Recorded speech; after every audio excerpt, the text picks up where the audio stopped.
जी, शुक्रिया।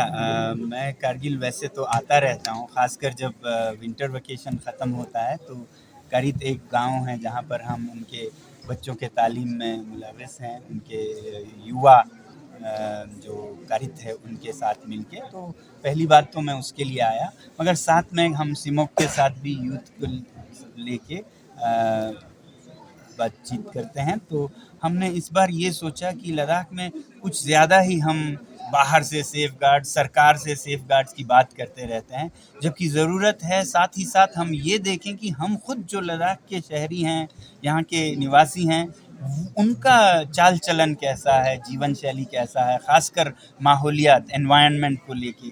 क्या हमारे वजह से तो हमारे ग्लेशियर्स, हमारे नदी नाले बिगड़ नहीं रहे हैं, हमारे वादियाँ बिगड़ नहीं रहे हैं। तो इसलिए ये थीम था कि कैसे लद्दाख को महफूज रखें लद्दाख के लोगों से भी। तो इसमें यूथ का बहुत बड़ा हाथ है। तो एक तरफ हम यूथ को कैसे हम अपने हरकतों से लद्दाख के माहौल को अच्छा करें, यहाँ के नालों को, नदियों को, गली कूचों को साफ बनाएं, पाक बनाएं। हिंदुस्तान का सबसे साफ शहर पूछें तो कारगिल निकले, लेह निकले। सबसे साफ नदी हो तो सुरू निकले, सिंध निकले, श्योक निकले।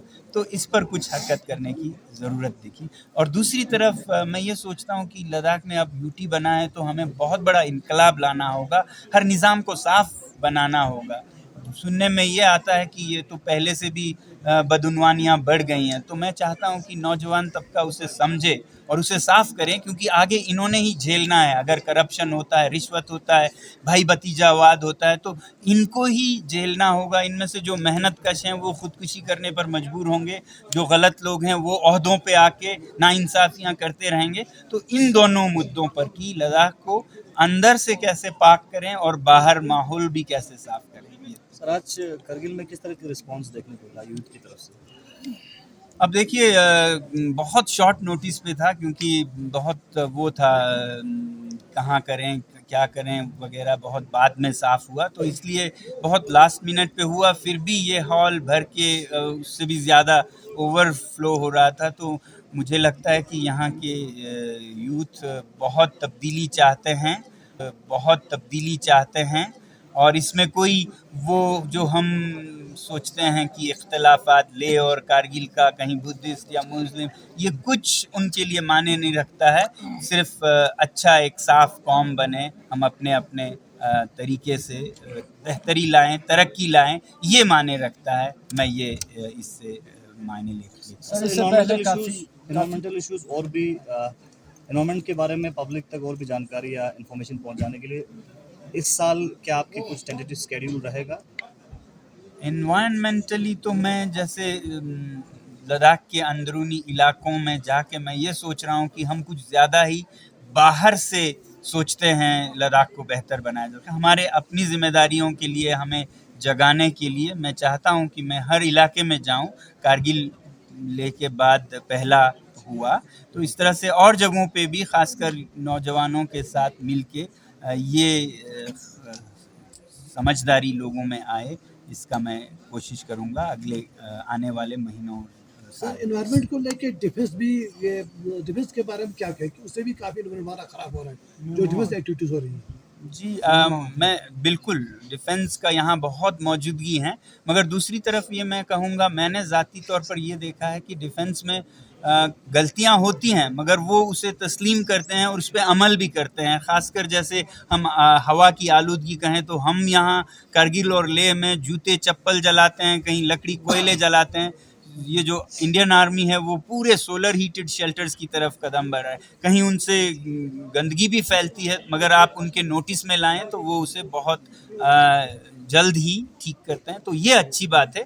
बाकी मेरी उम्मीद है कि वो पहले से ही अच्छे कदम उठाएं। सर, इससे पहले आप काफ़ी सुर्खियों में रहा सर, काफ़ी हेडलाइंस आपने बटोरे, क्लाइमेट इशू को लेकर काफ़ी इरिटेशन भी चला, और साथ ही साथ जनरल पब्लिक का भी काफ़ी लद्दाख के साथ साथ लेह करगिल डिस्ट्रिक्ट दोनों से बराबर 90% आपको सपोर्ट भी मिला। तो क्लाइमेट इशू पे आपने काफ़ी सक्सेसफुल आपका प्रोग्राम रहा। सिमिलरली आप बार बार करप्शन की आप बात कर रहे थे, तो सिमिलरली ऐसे आने वाले दिनों में ऐसे आने प्रोग्राम करप्शन बिल्कुल रूट आउट होते लद्दाख।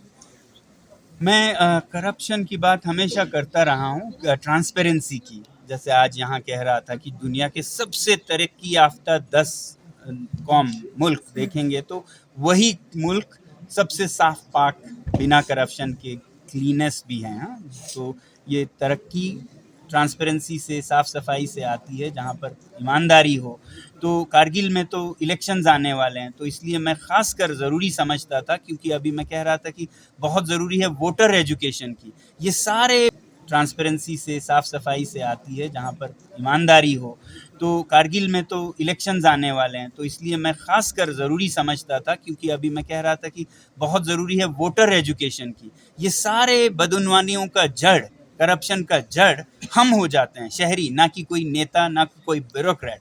क्योंकि हम गलत लोगों को चुन के बेचते हैं, क्योंकि किसी ने 500 रुपये दिए, किसी ने 1000 रुपये दिए, खाना खिला दिया, शराब का बोतल दे दिया। हम अपना वोट जब बेचते हैं तो फिर मुस्तकबिल भी उनको ही बेच देते हैं। आगे जाके वो ऐसे ही काम करते हैं जिससे कि वो पैसा चुकाएं जो उन्होंने किसी ठेकेदार से, किसी क्या कहते हैं, कंपनी से, किसी उससे लिया हो इलेक्शन के लिए। तो अगर हम ये सब बदउनवानियाँ बंद करें तो हमारे लीडर्स को पैसे वालों के पीछे जाना नहीं पड़ेगा कि मुझे ये बांटना है, आप मुझे दो, क्योंकि फिर 5 साल उनकी गुलामी करना पड़ता है उन्हें। तो ये एजुकेशन कारगिल में इलेक्शन से पहले आने की बहुत ज़रूरत है, और अगले साल भी इलेक्शन है। ये दौर है जबकि लोगों को, शहरियों को इल्म देने की ज़रूरत है कि वो कैसे नेता को चुने, वरना आप ही हो जाते हैं वो गुनहगार जिसके वजह से पूरा निज़ाम गुनहगार बन जाता है। तो मैं तो नहीं ये सोचता कि मैं खुद ही ये करता रहूँगा, मगर मेरी उम्मीद है कि मुझसे भी ज़्यादा समझदार लोग यहाँ कारगिल में हैं। सब लोग मिल के कहेंगे कि अगले आने वाले इलेक्शंस में, चुनाव में हम उसको वोट देंगे जो सबसे काबिल होगा और जो सबसे साफ होगा। सर, एनवायरमेंटल इश्यूज पे सेमिनार्स, वर्कशॉप्स और जनरल पब्लिक को अवेयरनेस लगातार पिछले कई सालों से हमें देखने को मिल रहा है, नेशनल लेवल पे, इंटरनेशनल लेवल पे, लेकिन प्रैक्टिकलिटी बहुत कम नज़र आता है। तो इसको लेकर आपकी क्या सोच विचार है? जी, बहुत बदल रहा है। पहले किसी भी हरकत के लिए पहले आपका ज़हन में इल्म होना ज़रूरी है, तो थोड़ा सा जेस्टेशन पीरियड रहता है, मगर मैं काफ़ी जगहों पे देखता हूँ कि लोग अपने ज़िंदगी के अमल को बदल रहे हैं। कुछ लोग कह रहे हैं कि मेरे पास गाड़ी है, मगर मैं रोज़ दफ्तर गाड़ी में नहीं जाऊँगी या नहीं जाऊँगा, पैदल चलूँगी या बस में जाऊँगी।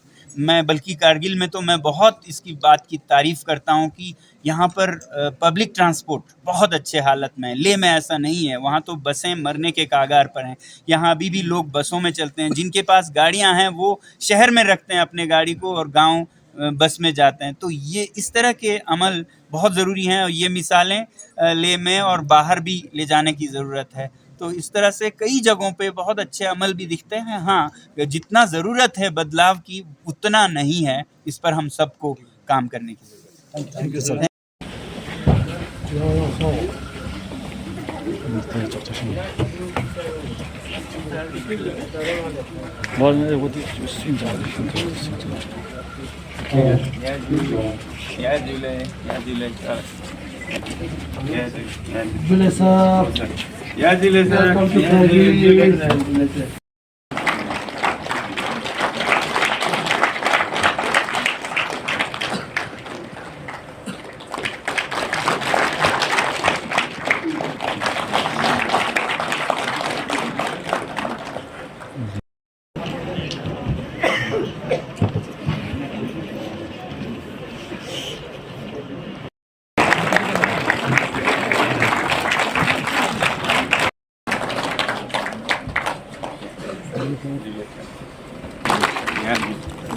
सलाम कारगिल के नौजवान तबके को, सलाम कारगिल के मुस्तकबिल को आप सभी अर्ज करता हूँ, और यहाँ जो आए दीगर शख्सियत हैं उन सब का खैर मकदम करता हूँ। शुक्रिया अदा करता हूँ, आप लोगों ने वक्त निकाला, मौका फराहम किया।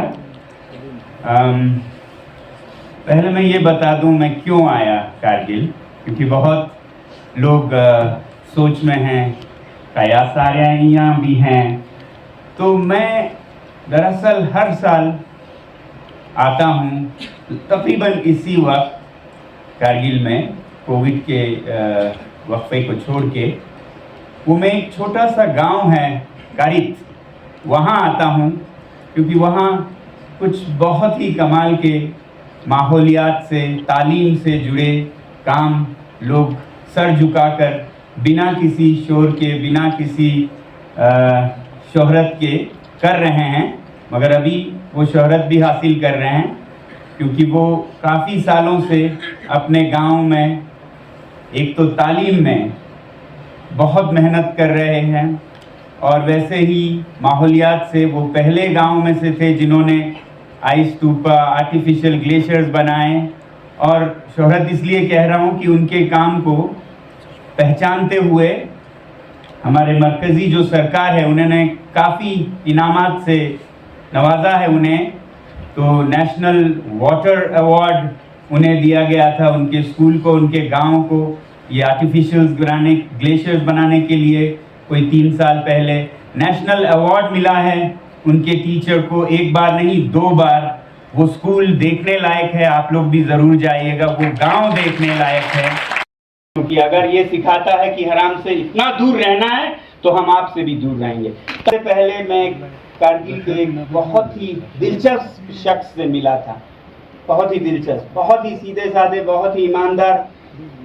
मैं तो लद्दाख में, लेह में कहते हैं जो एनलाइटेंड है, उस तरह का सा मुझे लगा। मैं यूं ही थे इंतज़ामिया से, अफसरों से, और एक किसी इंजीनियर के घर पे लाइन में लगना पड़ा अपना पैसा लेने के लिए, और वहाँ पर उनको रिश्वतें दी जा रही थी। और उसमें, बुरा ना मानिएगा, उसमें आए थे। तो ये देखकर मेरा दिल पिघल गया। तौबा तौबा, हमारे शेख को भी ऐसे गलत कामों में फिर दोबारा कुली बन जाए। मगर इसी की बात मैं आपको ये बताऊं, उन्होंने ये भी बताया कुछ सालों के बाद वो जो 2 शेख थे वो उन्होंने भी ठेकेदारी पूरी तरह से छोड़ दिया।